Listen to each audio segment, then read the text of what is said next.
The Awakening, the Revised Edition, by Lilac Moon. Chapter 10, Reunited.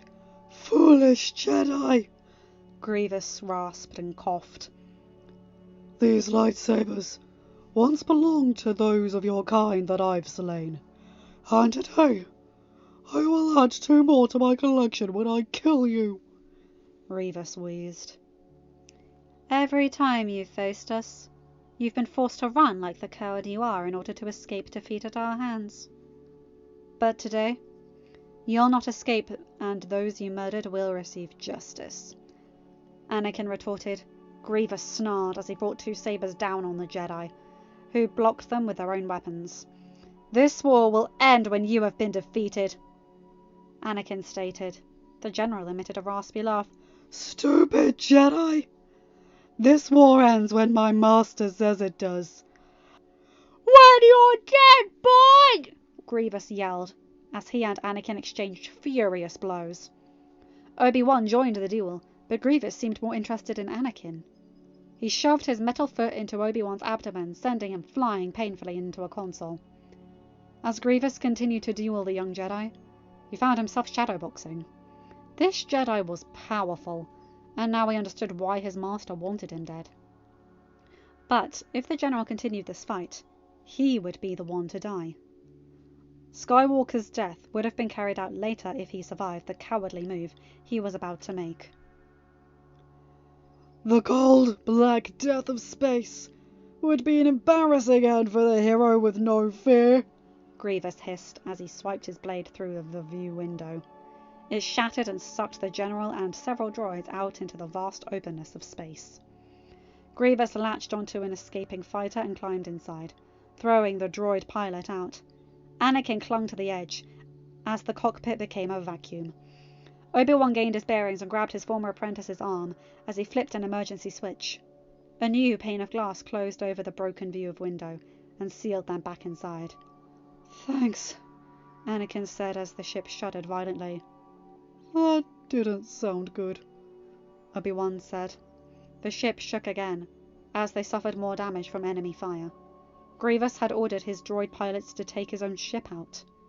The cruiser dipped dangerously in the direction of Coruscant, and Anakin flew to the pilot's seat. Strap yourselves in, he ordered Obi-Wan and the Chancellor, as R2 rolled up beside him and hooked into the system.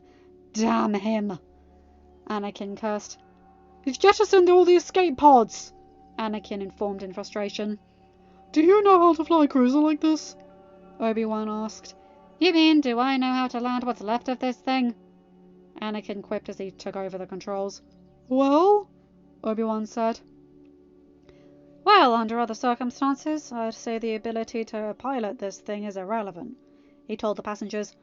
Open all the hatches, extend all flaps and drag fins, Anakin ordered. The ship broke in 2 as it began to descend into the atmosphere. Anakin looked over at Obi-Wan. We lost something, Anakin stated. Not to worry, we're still flying half a ship, Obi-Wan replied. We're really picking up speed. Keep us level, Anakin said as they entered the atmosphere. Steady, Obi-Wan said. R2 let loose a string of anxious clicks and whistles. Easy, R2, I know, Anakin called.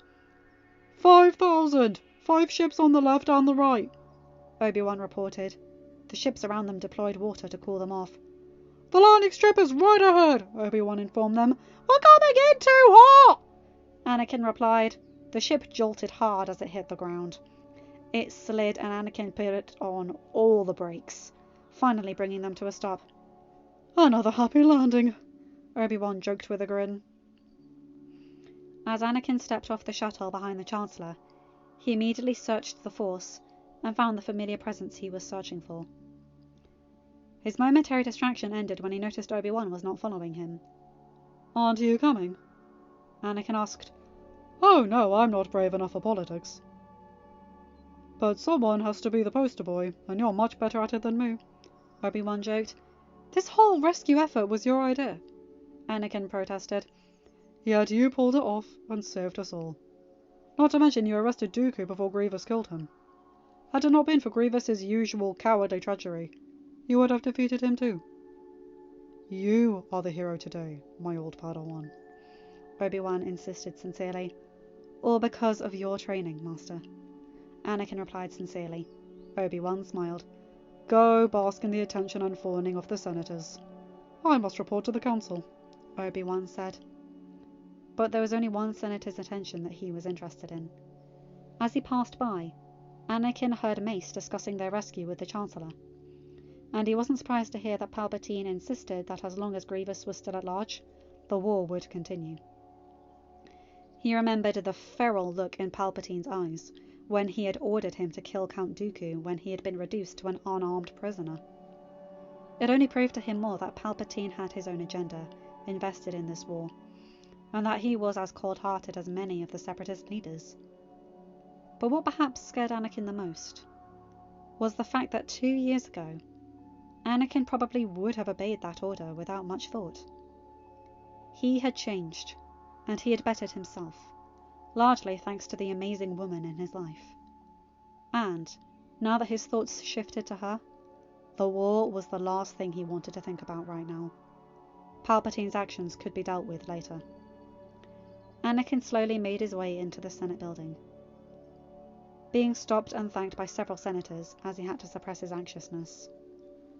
5 long months. That was how long he had been since he had held his precious Padme. 5 months since he had kissed her sweet lips, heard her beautiful voice, smelled her glorious scent. 5 months since he had made love to his sweet, beautiful angel. He had no time for most senators, but he smiled genuinely when being greeted by Senator Organa, one of Padme's good and most trusted friends. The Republic owes you much gratitude for your rescue of the Chancellor, Bail commended. Thank you, Senator Organa, Anakin replied. Bail said something else, but Anakin was too distracted by the petite figure behind a pillar. He would have apologized for his rudeness to Padme's colleague, but he seemed not to notice Anakin's distraction. Anakin nodded and smiled politely at Bail as he finished his sentence. If you'll excuse me, Anakin said. Of course, Bail replied as he continued on his way. Seeing that it was clear, Anakin quickly sprinted over to the pillar where his wife awaited him. They embraced in a tight hug, and Anakin spun her around. Oh, Anakin, she said as he put her down and kissed her lips. There were whispers that you had been killed, Padme fretted, as she stroked his cheek and brushed his shaggy hair away from his eyes. He smiled warmly at her. I'm all right, he promised, letting his eyes drink in her alluring beauty. I've missed you so much, Padme. I don't think they would have brought us back from the Outer Rim if the Chancellor hadn't been kidnapped. Anakin trailed off as her lips enticed him, drawing his kiss. Padme pulled back out of fear of being seen. Not here, Padme said, fearing someone would see them. But Anakin's lips descended on hers anyway, his breath tickling her moist lips. Yes, here. I don't care if they know we're married, Anakin said as he pecked her lips softly again and again, trying to draw her into a deeper kiss. The stoically faced Senator Amidala wanted him to stop out of fear of being caught, but Senator Amidala was quickly disappearing, and Padme Skywalker was making herself known. Anakin captured her lips with his own, kissing her deeply. Padme melted in his strong embrace and felt the baby kick. Anakin broke the kiss and looked at her questioningly. Padme, you're trembling. What's wrong? He asked. Annie, something wonderful has happened, she said, her eyes shining with love. I'm pregnant, Padme announced. Anakin's face lit up as he smiled. That's wonderful, Anakin said as he hugged her tightly. What are we going to do? Padme asked. We're not going to worry about that right now. This is a happy moment. The happiest moment of my life. Next to the day I married you, Anakin said as he hugged her again. Quietly, they slipped away to Padme's speeder, where 3PO was waiting, and went home. Palpatine stared out at the Coruscant skyline as the sun began to set. He had presented Anakin with a last chance opportunity to prove that he had what it took to be a Sith. But the boy had failed, and all because of the weak influence from his wife. Anakin had become less angry, but he was still very powerful. He would have to be eliminated. Dooku was dead, and it was time for his new apprentice to take his place. Palpatine smiled evilly as he looked at the datapad, detailing his protégé's progress. Palpatine pulled the hood over his head and turned on the hollow projector. The image of Lama Su came up. "Greetings, Master Sidious," Lama Su said. "Is he ready?" Sidious asked. "Yes, I'm awaiting your orders," the Kimioan Prime Minister replied. "See that he departs for Coruscant in the next morning," Sidious replied. "It will be done, my lord, and I assure you that you will be pleased with the results," Lama Su said as the transmission ended. Sidious smiled evilly. If things kept progressing as he had foreseen in his visions a few days ago, then Skywalker's son would be more powerful and unstoppable than even his father. Anakin smiled as he watched Padme brush out her chestnut curls. She stood on the veranda in a long purple nightgown, and he was in awe of the swell of her pregnant belly. She smiled back at him, sensing his gaze upon her.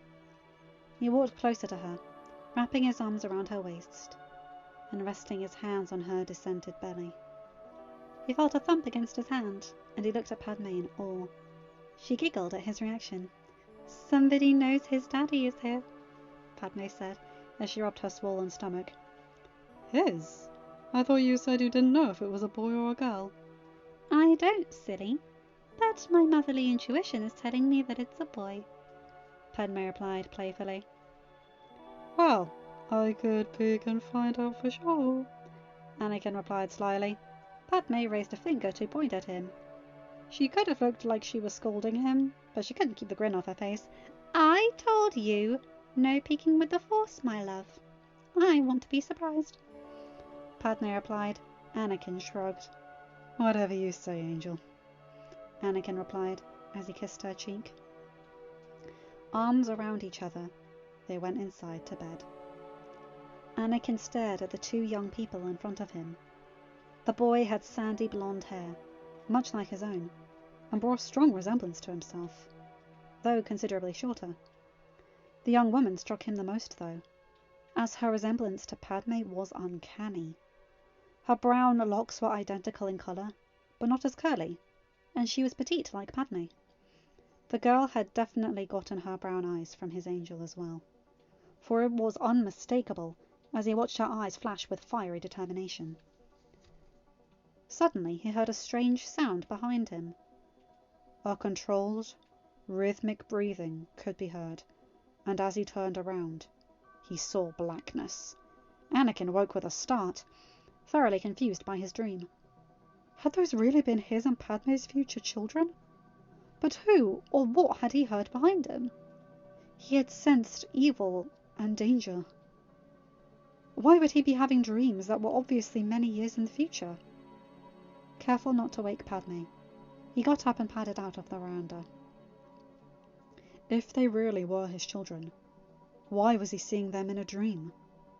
Was the dream trying to tell him that they were in danger? And what exactly could he do about something that was so far in the future? He felt Padme come up next to him, a worried look on her face. "Anakin, are you all right?" she asked. He smiled and nodded. "I'm fine, Angel. I just had kind of a strange dream," he replied. "Was it bad?" she asked. He shook his head no. "No, at least, not all of it. I did sense danger in it, but they were just flashes. I'm not even sure if it means anything," Anakin said as he stared at her pregnant stomach. He suddenly remembered the boy and the girl in his dream. Anakin placed a hand on her belly and closed his eyes. He had to know, even if Padme would scold him for it. "Anakin, I told you I didn't want to know," she scolded. Anakin opened his eyes, grinning from ear to ear now. "Annie, what is it?" she asked. "There are two," he replied. Padme's eyes widened. "You mean?" she asked. "We're having twins, Angel," he replied. He laughed as she threw her arms around him. He hugged her and spun her around. Padme planted soft kisses on his face, Did you see the sexes? Padme asked. I thought you didn't want to know, Anakin replied. Padme smacked him on the arm. Well, you took care of that. Now tell me, she demanded. He laughed. A boy and a girl, he replied, still grinning widely. Padme's eyes welled with tears as she hugged him tightly. The blackness in his dream still bothered him, as did Chancellor Palpatine's kill orders that he had issued to him earlier that day. But momentarily, it was forgotten, as his wife kissed him passionately. Lost in the deep kiss, Anakin's need for her took over. Anyway, end of chapter. Hi guys, hope you enjoyed that. Now, something about Anakin and Padme's relationship in this. It's very sweet, very fluffy, very lovey, but it's towing the line a couple of times. Anakin crosses a line here and there. It's not nearly as bad as it is in the movies, and I still ship them even in that. But, you know, not every relationship in fiction is 100% healthy. You know, like, she kind of enables him, but at the same time keeps him in check.